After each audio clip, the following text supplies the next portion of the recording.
고린도전서 13장 4절부터 7절 말씀 같이 읽겠습니다. 시작.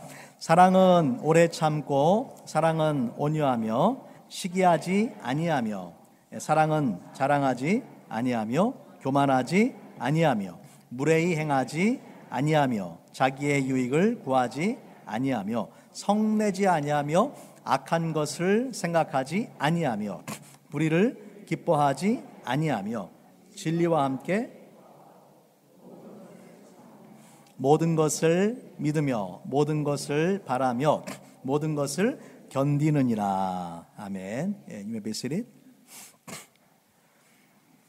고린도전서 13장 말씀 통해서 우리가 이 아가페 사랑의 15가지 특성들을 함께 살펴보고 있습니다.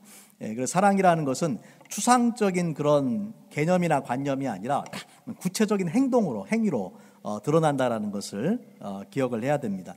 자, 지난주에 우리가 봤던 그 6가지를 함께 봤는데 잠깐 복습을 한번 해볼게요. 첫 번째는 뭐냐면 사랑은 오래 참고 온유하며, 이것이 하나의 세트예요. 사랑은 오래 참는다. 오래 참는 사랑은 또한 온유한 사랑이다. 두 번째는 사랑은 시기하지 않고 자랑하지 않는다. 여러분, 시기와 자랑이라는 것은 이게 서로 아주 밀접하게 연관된 것이라고 했죠. 시기는 나에게 없는 것을 누군가 가지고 있을 때, 자랑은 남이 없는 것을 내가 가지고 있을 때에, 사랑하는 마음이 있으면은 시기하지도 않고 자랑하지도 않는다. 그 다음에 다음은 뭡니까? 사랑은 교만하지 않고 무례하게 행하지 않는다. 남을 배려하고 사랑하는 사람들은 교만하지 않아요. 겸손해요.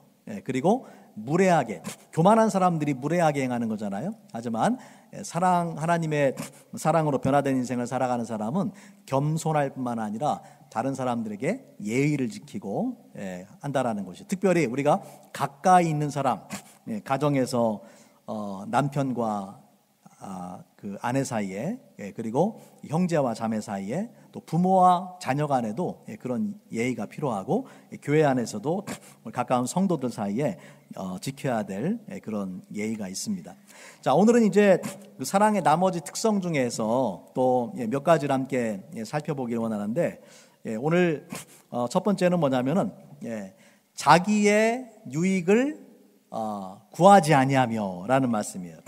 자기의 유익을 구하지 아니하며. 사랑은 자기의 유익을 구하지 않는다. 여러분, 물론 사람이 자기 유익을 구하는 건 잘못된 건 아니에요. 내 유익을 구하면서 살 수 있어요. 그러나 여기서 말씀하고 있는 것은 뭐냐면은 다른 사람의 유익을 전혀 배려하지 않고 나만 생각하는 거죠. 나에게만 유익이 되고 나만 무언가를 가지려고 하는 것은 잘못된다라는 것이죠. 그래서 대부분의 사람들이 인간관계를 맺을 때에 어떤 생각을 많이 하냐면, 저 사람이 과연 나한테 어떻게 도움이 될까, 나한테 유익이 되는 사람인가를 생각하잖아요. 하지만 우리 믿음의 사람들은 내가 누군가를 만났을 때 내가 저 사람에게 어떻게 유익한 사람이 될까, 내가 저 사람을 어떻게 도와줄까를 생각하는 사람이 이제 이 사랑의 사람이라는 것입니다. 그래서 다른 사람의 유익을 생각하고 배려하고 이타적인 삶을 살아야 된다. 이러한 모범을 보여주신 분이 예수님이시죠. 예수님께서 자기의 유익을 구했다면은 하늘 영광을 버리고 낮고 낮은 인간의 몸으로 오셔서 십자가에서 죽지 않았을 거예요. 그렇죠?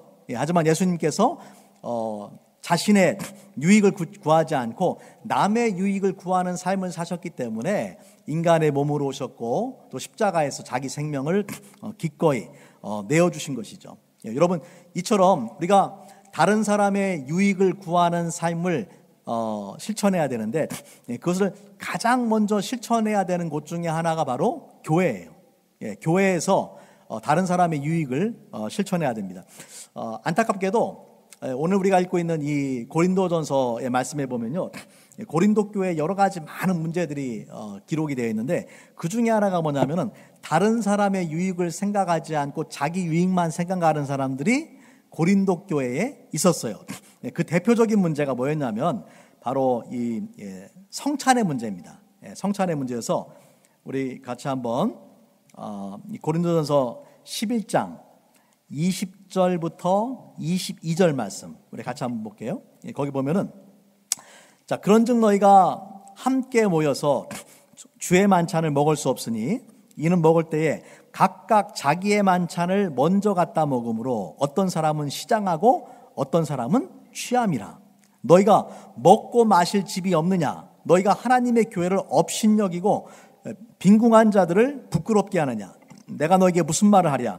너희를 칭찬하랴? 이것으로 칭찬하지 않노라. 여러분, 초대교회에서 성찬은요, 그 애찬과 함께 이루어졌어요. 그러니까 우리 예수님의 그 성만찬도 마찬가지잖아요. 그것이 식사 자리. 그러니까 우리가 점심 식사하는 거와 똑같은 거예요. 네, 그런 자리인데 이 성찬의 정신이 뭡니까? 성찬을 왜 하냐면 예수님께서 인간의 구원을 위해서 자신의 살과 피를 내어주신 그 희생적인 사랑을 우리가 기억하고 감사하고 그렇게 살기 위해서 성찬을 하는 거잖아요. 그런데 이 성찬을 함께 하면서 이타적인 사랑을 상징하는 이 성찬을 하면서 오히려 교회 안에서 어떤 사람은 먼저 와서 남의 먹을 것을 다 먹어버리고, 어떤 사람은 성찬 포도주를 너무 많이 마셔가지고 심지어 어떤 사람이 생겼냐면은 취하는 사람이 생겨버렸어요. 그러니까 지금 고린도 교회의 모든 사람은 아니겠지만 일부의 사람들이 다른 사람을 전혀 배려하지 않고 자기 유익만 챙기는 그런 사람들이 고린도 교회에 있었다라는 것이죠. 오늘날 교회에 비유하자면은 점심 식사를 하는데 밥이 얼마나 좀 그 주에 덜 됐어. 그러면은 어떻게 되겠어요? 모든 사람이 조금씩 먹으면 되잖아요. 그런데 내 욕심 많지 않아가지고 밥을 많이 가져간다든지, 맛있는 음식을 내가 다 가져가 버린다든지, 그렇게 하는 케이스나 마찬가지예요. 그래서 우리가 성찬식을 하면서도 이렇게 자신의 유익을 구하는 사람들이 있었다라는 것이죠. 자, 고린도전서 10장 32절부터 33절 말씀 제가 한번 읽어볼게요. 그런즉 너희가 먹든지 마시든지 무엇을 하든지 다 하나님의 영광을 위하여 하라. 유대인이나 헬라인이나 에게나 하나님의 교회나 거치는 자가 되지 말고 나와 같이 모든 일에 모든 사람을 기쁘게 하여 자기의 유익을 구하지 아니하고 많은 사람의 유익을 구하여 그들로 구원을 받게 하라. 그래서 이 교회 안에서 또 하나님의 복음에 거침돌이 되는 사람들, 스텀블링 블락이 되는 사람들이 있는가 하면은 오히려 많은 사람들을 유익하게 해서 그들로 하여금 구원에 이르게 하는 그런 사람이 있다라는 거예요. 여러분 스스로를 생각해 보세요. 나는 다른 사람이 시험에 들게 하는 사람인가? 아니면 다른 사람들의 유익을 구하고 기쁘게 해서 그들로 하여금 하나님을 더 알게 만드는 그런 사람인가? 한번 스스로를 한번 생각을 해보시기 바랍니다. 우리가 다른 사람의 나 자신의 그 유익만을 구하지 않고 내가 좀 절제하고 내가 손해 보더라도 다른 사람의 유익을 구할 때에 그것이 하나님 앞에 영광이 되고 그런 삶을 살아가는 사람이 교회 안에 많으면 많을수록 더 많은 사람들이 구원을 받게 되는 것입니다. 자, 두 번째로 오늘 말씀해 보니까 또 사랑이 어떤 특성이 있느냐? 성내지 아니하며 그렇게 말씀을 하고 있어요. 성내지 않는다. 여러분 성내지 않는다라는 것은 쉽게 화를 내거나 분노하지 않는다. 그런 의미죠. 이 말씀은 사랑은 오래 참고라는 말씀하고도 관련되어 있어요. 오래 참는 사람은 쉽게 성을 내질 않겠죠. 그러니까 어떤 분들은 좀 인내하는 거를 잘하는데 어떤 분들은 인내하지 못하고 이 분노를 쉽게 하는 사람들이 있어요. 그래서 똑같은 상황 속에서 A라는 사람은 오래 참고 인내하는데 B라는 사람은 인내하지 못하고 쉽게 분노를 폭발하는 경우들 있잖아요. 그러니까 상황은 다르지 않아요. 사람이 다른 거예요. 사람이. 자, 우리 잠언 말씀이 성경에 보면은요, 이 분노에 대해서 상당히 많이 이야기합니다. 화를 내고 성을 내고 하는 것을 절제할 것에 대해서 성경에 많은 말씀들이 이야기하는데, 특별히 이제 잠언 말씀에 보면은 이런 말씀들이 많아요. 자, 잠언 15장 18절 말씀 우리 같이 한번 읽어볼게요. 시작. 분을 쉽게 내는 자는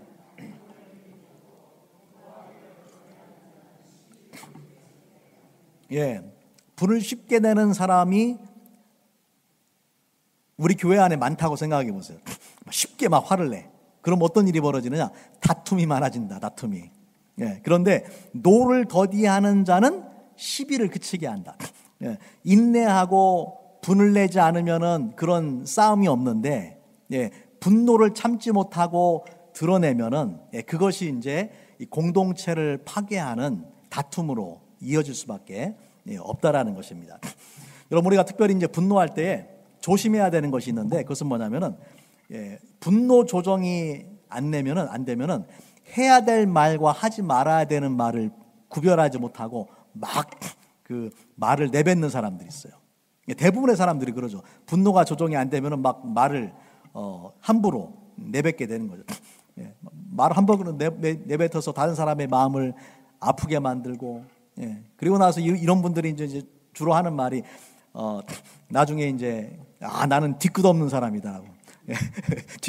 사람을 칼로 찔러놓고 뒤끝 없다가 하면 돼요.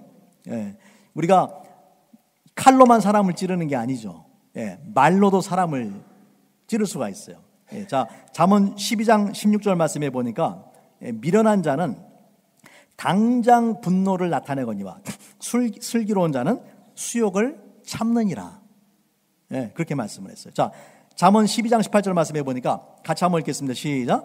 칼로 찌름같이 함부로 말하는 자가 있거니와 지혜로운 자의 혀는 양약과 같으니라. 보세요. 칼로 찌르는 것처럼 함부로 말한다. 우리가 칼로만 사람을 찌르는 게 아니라 말로도 사람을 칼같이 찌를 수가 있어요. 누군가가 내뱉은 그 말 한마디 때문에 한 사람이 평생 동안 괴로움을 당하거나 밤에 잠을 이루지 못하거나 심지어는 자살하는 상황도 생깁니다. 그렇죠? 그 특별히 이제 요즘 막 인터넷이 발달되다 보니까 그 악플을 막 다는 사람들이 있어요. 다른 사람의 인신공격을 하고 또 상황을 정확히 알지도 못하면서 험한 말을 막 내뱉는 거죠. 그런 악플을 보는 사람들, 특별히 어떤 연예인들, 이런 사람들이 상처를 받고 또 이 공황장애나 그런 정신적인 질병들에 시달리고 또 극단적인 경우에는 자살로 생을 마감하는 비참한 상황까지도 벌어지게 되는 것이죠. 뭐 그런 아주 특별한 케이스가 아니더라도 우리 일상생활에서도 마찬가지예요. 우리 누군가 함부로 내뱉은 말 한마디 때문에 여러분도 잠자지 못하고, 그죠? 마음 아파하고 괴롭고 그런 경험 있잖아요. 내가 하는 말도 다른 사람들의 마음에 비수처럼 꽂혀가지고 그 사람을 괴롭힐 수 있다는 것을 기억을 해야 됩니다. 자, 야고보서 1장 19절 말씀 우리 같이 한번 읽어볼게요. 같이 읽습니다. 시작.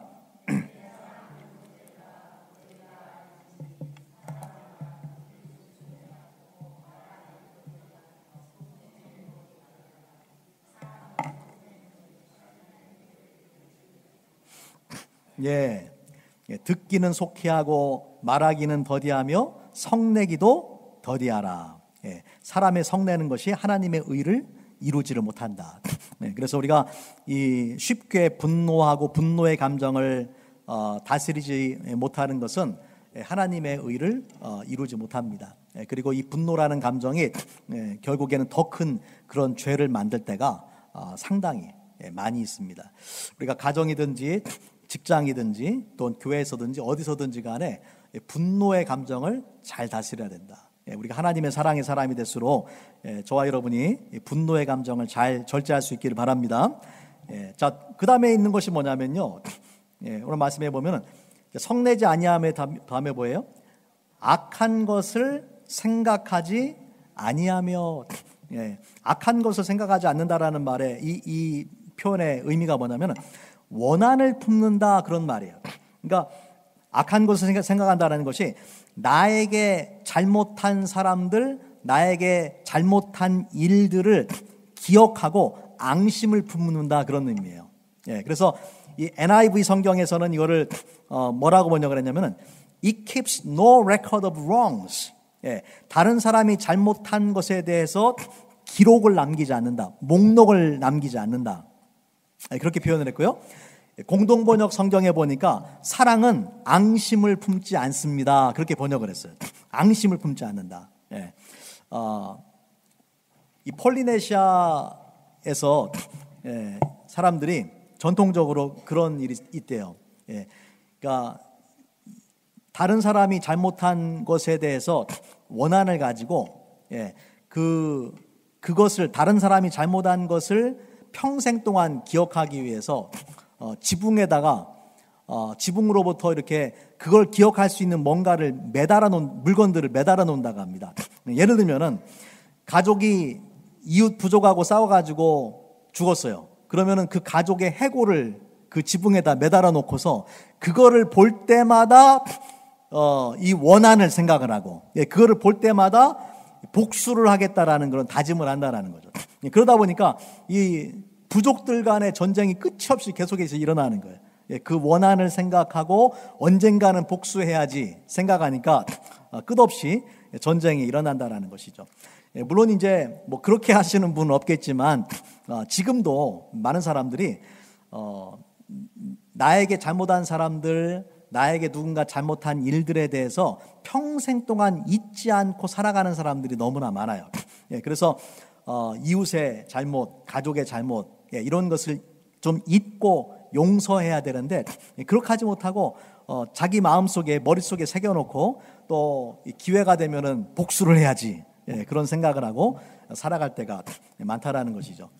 특별히 이제 어떤 분들은 너무나 그 큰 일도 아니고 작은 일들, 아무것도 아닌 일을 가지고 앙심을 품고 평생을 사는 분들이 있어요. 기억력이 너무나 좋아요. 다른 거는 기억할 것은 기억하지 않고 기억하지 말아야 되는 걸 너무나 잘 기억하는 분이 있어요.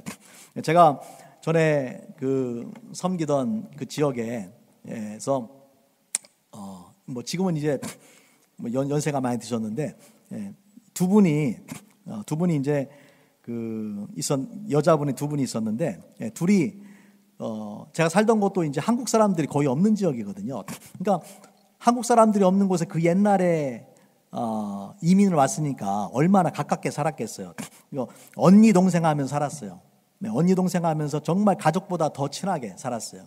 그런데 이 언니라는 분이 아파가지고 병원에 입원을 해서 그 동생한테 연락을 해 뭘 좀 가져와라. 그렇게 부탁을 했는데 이 동생이 무슨 일이 있었는지 가져오질 않은 거예요. 병문안을 안 온 거야. 이 언니가 그 일로 인해서 분노하고 화가 나서 그 다음부터는 이 동생을 안 봤어요. 평생 동안 단절하고 살게 된 거예요. 제가 갔을 때도 이분들 두 분 사이를 좀 어떻게 해서든 저뿐만 아니라 많은 사람들이 서로 화해를 시키려고 많이 노력을 했는데 끝까지 그 마음의 문을 열지 않으시더라고요. 결국에 그 동생 되는 분이 먼저 돌아가셨는데 장례식도 안 가시더라고요. 장례식에는 좀 갔겠지 했는데 장례식도 안 가시더라고요. 그걸 보면서 야, 사람이 정말 이 미움과 분노에 사로잡히면은 우리가 무엇이 옳고 그른지를 분별하지 못합니다. 우리가 특별히 여러분 이런 삶이 얼마나 불행한 삶이에요. 다른 사람들을 용서하지 않는 사람은 자기 스스로를 불행하게 만드는 거예요. 다른 사람을 용서하지 않을 때에 내가 불행해져요. 미움의 종이 되고 분노의 종이 돼요. 그 사건, 그 사람을 생각할 때마다 내가 분노하게 되고 내가 괴롭잖아요. 결국에는 스스로의 삶을 불행하게 만드는 것이죠. 자, 그래서 이 사랑은 악한 것을 생각하지 않는다. 사랑은 앙심을 품지 않는다라고 성경은 말씀을 합니다. 이것이 아가페 사랑의 특징인데 여러분 누군가에게 앙심을 품지 않으려면 어떻게 해야 되겠습니까? 어떻게 해야 앙심을 품지 않아요? 용서해야 되는 용서. 어렵지만 용서하지 않으면 우리가 앙심을 품을 수밖에 없어요. 용서해야 된다. 여러분 우리가 죄인임에도 불구하고 하나님께서 우리를 먼저 용서해 주셨잖아요. 이것이 하나님의 사랑이에요. 이 하나님의 사랑을 우리가 받았기 때문에 우리도 우리에게 잘못한 사람을 용서해 주어야 되는 것입니다. 자, 시편 말씀해 보니까 시편 103편 12절 말씀해 보니까 성경이 이렇게 말씀했어요. 동이 서에서 먼 것 같이 우리의 죄가를 우리에게서 멀리 옮기셨다. 멀리 옮기셨다. 하나님께서 우리의 죄를 영어 성경에 보면 remove 하셨다. 또 히브리서 8장 12절 말씀에 보면은 내가 그들의 불의를 궁휼히 여기고 그들의 죄를 다시 기억하지 아니하리라. I will remember their sins no more. 다시 기억하지 않겠다. 하나님의 용서는 뭐냐면 용서라는 것은 기억하지 않는 거예요. 원한을 기억하지 않는 거예요. 그래서 하나님이 저와 여러분의 죄도 용서해 주셨다라는 이야기는 그것을 다시 기억하지 않는다라는 말씀입니다. 우리가 하나님 앞에 섰을 때에 아마 많은 죄들이 생각나고 기억날 거예요. 근데 하나님은 그런 죄를 기억하지 않으신다라는 거예요. 왜냐하면 예수 그리스도의 보혈로 우리의 죄가 완전히 용서를 받았기 때문에 그렇습니다. 그래서 우리가 하나님께서 우리를 용서해 주셨기 때문에 우리도 용서하는 사람이 되어야 된다. 여러분, 사랑의 최고의 표현은 뭐냐면 뭐 불쌍한 사람들을 도와주고 가난한 사람들 도와주고 이것이 사랑의 최고의 표현이 아니에요. 잘 들어보세요. 사랑의 최고의 표현은 뭐냐면은 용서입니다. 그것도 나에게 그 죄를 사죄하지 않아도 용서하는 거예요. 그것이 바로 예수 그리스도의 십자가의 의미예요. 인간이 먼저 하나님 앞에 나와서 그 죄를 용서를 구하지 않았음에도 불구하고 예수께서 우리의 죄를 위해서 십자가에 죽으셨단 말이에요. 여러분, 이것이 십자가의 가장 큰 의미는 용서예요. 예수께서 우리의 죄를 대신해서 죽으시고 우리의 죄를 용서해 주셨어요. 그렇기 때문에 우리가 이런 십자가의 은혜로 용서함 받았기 때문에 우리도 우리에게 잘못한 사람을 용서하는 것이 마땅합니다.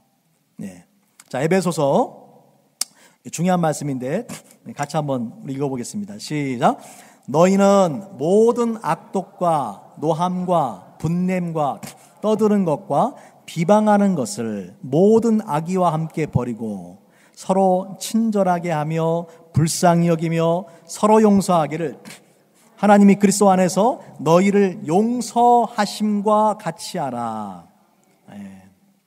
불쌍히 여기고 용서하기를 하나님이 그리스도 안에서 너희를 용서하심과 같이 하라. 하나님께서 우리에게 먼저 그런 용서를 베풀어 주셨기 때문에 정말로 그런 용서를 우리가 확신한다라면은 너희도 그렇게 해라 라고 성경은 우리에게 말씀을 하고 있는 것입니다. 자, 마지막으로 오늘 함께 보기 원하는 또 이 사랑의 대표적인 특징은 뭐냐면요, 불의를 기뻐하지 아니하며 진리와 함께 기뻐하고라는 말씀이에요. 이 두 가지는 불의를 기뻐하지 않는 것도 진리와 함께 기뻐하는 것은 이것도 하나의 세트예요. 불의를 기뻐하지 않는 사람이 진리와 함께 기뻐할 수 있겠죠. 자, 이 말씀은 우리가 좀 전에 봤던 그 앙심을 품지 않는다, 용서한다라는 말씀과도 연관이 되어 있습니다. 여러분, 나에게 잘못한 사람들에게 앙심을 품지 않고 용서하는 것이 사랑이지만 그렇다고 해서 사랑이 악한 죄를 무조건 용납하는 것이 사랑은 또한 아니라는 거예요. 죄를 용납하는 것이 사랑이 아니에요. 불의를 기뻐하는 것이 사랑이 아니에요. 그래서 여러분, 예를 들면 그런 거죠. 우리 아까 우리 집사님 기도도 해주셨지만은 미국에 지금 가장 큰 문제 중에 하나가 동성애 문제잖아요. 우리가 동성애자들을 사랑해야 됩니까? 사랑하지 말아야 됩니까? 동성애자들을 사랑해야죠. 사랑해야 돼. 그런데 그렇다고 해서 동성애의 죄를 인정해야 돼요? 인정하지 말아야 돼요? 인정하지 말아야죠. 동성애자들도 하나님의 사랑의 대상이지만 동성애라는 죄를 우리가 인정해서는 안 된다라는, 왜 그렇습니까? 그것은 불의이기 때문에, 진리가 아니기 때문에. 동성애자도 용납하고 용서해야 돼. 동성애를 그대로 인정해야 돼. 그렇게 해서 안 된다라는 거예요. 진리가 아닌 것에 우리가 눈을 감아줄 수가 없어요. 특별히 이제 이 동성애가 다른 죄에 비해서 좀 큰 문제가 뭐냐면요.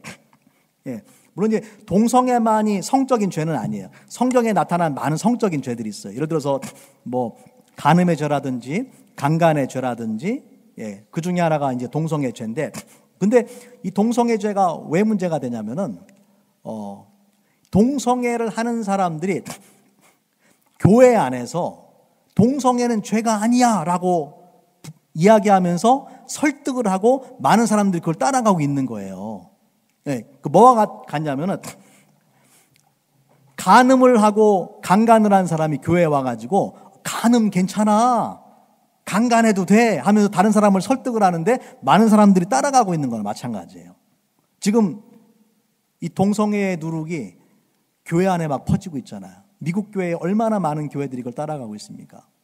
그래서 우리가 동성애는 동성애자들을 사랑하되 동성애가 죄라는 것을 분명하게 깨우쳐줘야 되는데, 특별히 그러한 누룩이 더 번지지 않도록 우리가 분명하게 옳고 그른 것에 대해서 분별을 할 줄 알아야 됩니다. 여러분, 우리가 우리 자녀들을 사랑하잖아요. 우리 자녀들을 사랑하니까 그 자녀를 사랑하는데 자녀가 악한 길로 가요. 그럼 자녀를 사랑하니까 모든 걸 눈 감아줘야 됩니까? 자녀가 절벽을 향해 걸어가고 있어요. 자녀를 사랑하니까 절벽을 향해 걸어가도 내버려 둬야 돼요? 아니죠. 어떻게 해서든지 막아야죠. 악한 길, 잘못된 길로 가지 않도록 막아야죠. 여러분, 이게 사랑이라는 거예요. 잘못된 것을 눈 감아주는 게 사랑이 아니라 불의와 불의를 기뻐하지 않고 진리와 함께 기뻐하는 것이 사랑이라는 것이에요. 그래서 이러한 진리를 보여주신 분이 바로 예수님이세요. 예수님께서 예루살렘 성전에 가셨을 때 그곳에 가니까 어떤 사람들이 있었습니까? 비둘기 팔고 또 양을 팔고 장사하는 사람들이 있고 또 이 동전을 바꿔주는 그런 사람들이 있었잖아요. 그때 예수님께서 사랑하는 마음으로 그 다 괜찮아 그렇게 말씀하셨어요? 그게 아니죠. 우리가 마태복음 21장 12절 13절 말씀 제가 한번 읽어보겠습니다. 예수께서 성전에 들어가사 성전 안에서 매매하는 모든 사람들을 내쫓으시고 돈 바꾸는 사람들의 상과 비둘기 파는 사람들의 의자를 둘러보시고 그들에게 이르시되 기록된 바 내 집은 기도하는 집이라 일컬음을 받으리라 하였거늘 너희는 강도의 소굴을 만드는도다 하시니라. 예수님께서 분노하셨어요.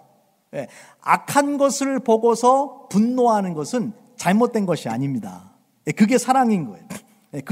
그것이 예수님다운 그런 사랑이에요. 악한 것을 불의를 용납하지 않는 것. 또한 예수님께서 그 예수님 당시에 악한 종교 지도자들 있잖아요. 그런 사람들을 용납하지 않고 아주 강하게 꾸짖으셨어요. 마태복음 23장에 보면은 외식하는 서기관들과 바리새인들을 향해서 예수님께서 7가지 화를 선포합니다. 7가지 저주, 화 있을진저, cursed, 7가지 저주를 선포했어요. 그러면서 그들을 향해서 회칠한 무덤이다, 독사의 새끼다라고 강력하게 그들의 죄를 꾸짖으셨어요. 죄를 짓고 있는데 사랑하니까 괜찮아, 그것이 아니라 잘못된 죄에 대해서 예수님께서 분명하게 지적하면서 강력하게 말씀을 하셨습니다. 여러분, 우리가 아주 중요한 말씀이죠. 사랑한다고 해서 그냥 아무렇게나 해도 살아도 돼, 그것이 사랑이 아니라 사랑은 무엇과 병행이 되어야 되냐면 진리 또는 하나님의 정의와 병행이 되어야 됩니다. 그래서 우리가 나에게 잘못한 사람들을 궁일이 여기고 불쌍히 여기고 용서해야 되지만은 거짓을 진리라고 부르거나 어둠을 빛이라고 불러서는 안 된다라는 것이죠. 악에 대해서는 분명히 노라고 말할 수 있어야 그것이 하나님께서 원하시는 그런 진정한 사랑입니다. 빛과 어둠이 공존할 수 없어요. 빛을 사랑하는 사람이 어둠을 동시에 사랑할 수 없어요. 우리가 하나님을 사랑한다라는 것은 반대로 말하면 악을 미워한다는 것과 동일하기 때문에 그렇습니다. 자, 그래서 우리가 자칫하면요, 사랑이라는 이름으로 죄를 용납하기 쉽단 말이에요. 그렇게 해서는 안 된다라는 것이죠. 자, 우리 빌립보서 말씀 같이 한번 읽어보겠습니다. 같이 읽겠습니다. 시작. 내가 기도하노라 너희 사랑을 지식과 모든 총명으로 점점 더 풍성하게 하사 너희로 지극히 선한 것을 분별하며 또 진실하여 허물 없이 그리스도의 날까지 이르고 예수 그리스도로 말미암아 의의 열매가 가득하여 하나님의 영광과 찬송이 되기를 원하노라. 자, 이 말씀을 보니까 보세요. 바울의 빌립보 교회를 위한 기도입니다. 내가 기도하노라 너희 사랑에 관한 말씀이에요. 사랑을 해야 되는데 어떻게 해야 되느냐? 지식과 총명으로 더 풍성하게 한다. 지식이 필요하고 총명이 필요하다. 너희로 지극히 선한 것을 분별해야 된다. 사랑한다고 해서 무조건 모든 것들을 괜찮아 하는 것이 사랑이 아니라는 거예요. 분별해야 된다. 또 진실하여 허물 없이 그리스도 날까지 이르고 예수 그리스도로 말미암아 의의 열매가 가득하여 하나님의 영광과 찬송이 되기를 원하노라. 그러니까 사랑이라는 이름으로 모든 것을 다 괜찮다라고 말하고 악을 용인하는 것이 아니라 우리가 선하고 악한 것을 분별할 줄 알아서 선한 것을 선택해서 의의 열매가 가득하게 해야 된다. 이것이 하나님이 원하시는 사랑이라는 것이죠. 자, 말씀을 마치도록 하겠습니다. 오늘 우리가 살펴본 사랑의 이런 속성들을 가장 잘 보여주신 분이 바로 예수님이세요. 예수님께서 이 고린도전서 13장에 나오는 말씀들을 그대로 지키셨어요. 그렇기 때문에 예수를 믿고 따르는 저와 여러분도 오늘 이 아가페 사랑을 실천해야 될 책임과 의무가 있습니다. 무엇보다도 이런 사랑이 가장 먼저 실천돼야 되는 곳이 어디라고요? 가정과 교회다. 가정과 교회. 가정과 교회에서 우리가 실패하면은 뭐 밖에 나가서는 당연히 실패를 할 수밖에 없습니다. 특별히 우리 교회 이름이 사랑제일교회인데 우리가 그런 사랑을 이곳에서 실천하지 않으면은 얼마나 부끄럽겠습니까? 그리고 여러분 우리 교회에서부터 이런 아가페 사랑이 실천될 수 있기를 바랍니다. 우리 같이 한번 우리 마지막으로 다시 한번 지난주에 했던 것처럼 자, 사랑 대신에 우리 예수님을 넣었잖아요. 자기 이름을 넣었잖아요. 다시 한번 이 말씀을 생각하면서 사랑 대신에 여러분의 이름을 넣어서 함께 읽어보기를 원합니다. 자, 준비되셨습니까? 여러분의 이름을 넣어서 사랑 대신에 이름을 넣어서 같이 읽겠습니다. 시작. 홍락은 오래 참고 홍락은 온유하며 시기하지 아니하며 홍락은 자랑하지 아니하며 교만하지 아니하며 무례히 행하지 아니하며 자기의 유익을 구하지 아니하며 성내지 아니하며 악한 것을 생각하지 아니하며 불의를 기뻐하지 아니하며 진리와 함께 기뻐하고 모든 것을 참으며 모든 것을 믿으며 모든 것을 바라며 모든 것을 견디느니라. 아멘. 같이 한번 기도하겠습니다. 여러분 이 시간 기도할 때 오늘 주신 말씀의 거울 앞에 자신을 돌아보세요. 내가 정말 하나님이 원하시는 아가페 사랑의 기준에 합당한 그런 사람인가. 오늘 주신 말씀 특별히 자기의 유익을 구하지 않고 성내지 않고 악한 것을 생각하지 않고 다시 말하자면 앙심을 품지 않고 또 불의를 기뻐하지 않고 진리와 함께 기뻐하는 그런 사랑이 내 마음속에 있는가 한번 살펴보시고 그런 사랑을 부어주시도록 함께 기도하시기를 원합니다. Let us pray that thinking about each characteristic of the agape love today that we examine together, pray that the Holy Spirit will fill your heart with this agape love so that we can be more like Jesus in our life. 같이 기도하겠습니다.